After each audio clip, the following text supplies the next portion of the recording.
விடுங்க பையா, டீ குடிங்க. நடந்ததுல எனக்கு பெரிய வருத்தம்லாம் இல்ல அனிஷா. ஆனா வீட்ல எல்லாருக்கும் இது எவ்வளவு வருத்தமா இருக்கும். நான் தான் பேசி நம்பிக்கை கொடுத்து அவங்க எல்லாரையும் கூட்டிட்டு போனேன். இந்த முறை கண்டிப்பா நல்லது நடக்கும்னு அவங்க எவ்வளவு நம்பிக்கையா வந்தாங்க. அவங்கள வருத்தப்பட வச்சதுதான் ரொம்ப கஷ்டமா இருக்கு. ஆனா ஒண்ணு அனிஷா, ஆரம்பத்துல இருந்தே இந்த சம்மந்தம் வேணுமான்னு அவங்க கேட்டுட்டு தான் இருந்தாங்க. நான் தான் வானதி எதுக்காக வெயிட் பண்ணி கஷ்டப்படணும்னு எதை பத்தியும் யோசிக்காம ஓகே சொல்லிட்டேன். ஏன் பையா, இந்த நிச்சயதார்த்தம் நினைதுல உங்களுக்கு வருத்தமே இல்லையா? எனக்கெல்லாம் எந்த வருத்தமும் இல்ல அனிஷா.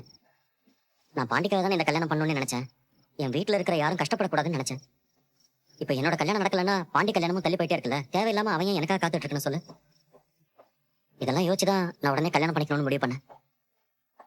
பையா, நீங்க உங்க வீட்டு ஆளுங்களை பத்தி கவலைப்படுறீங்க, ஆனா அவங்க உங்களை நினைச்சு கவலைப்படுறாங்க. எனக்கும் உங்களை ஒரு 10 வருஷமா தெரியும். கிட்டத்தட்ட உங்க வீட்டு ஆள் மாதிரி தான் நானும். அப்புறம் என்னை கேட்டா நானுமே அவங்க நினைக்கிறதா சரின்னு சொல்லுவேன் பையா. உங்களுக்கு கல்யாணம் நடக்குதுன்னா அது நல்லா விசாரிச்சு நல்ல பொண்ணை பார்த்து தான் கல்யாணம் பண்ணணும்னு நானும் ஆசைப்படுறேன். அதான் உங்க வீட்டு ஆளுங்களும் யோசிக்கிறாங்க. இனி எனக்கெல்லாம் எங்க அனிஷா கல்யாணம் நடக்க போகுது. அதுக்கெல்லாம் எனக்கு ராசி இல்லைன்னு நினைச்சுக்க வேண்டியதுதான்.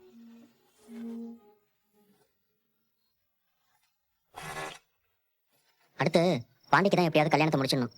அவன் கண்டிப்பா ஒத்துக்க மாட்டான். ஆனா நான் தான் எப்படியாவது அவனுக்கு சொல்லி புரிய வச்சு அவன் கல்யாணத்தை முடிச்சு வைக்கணும்.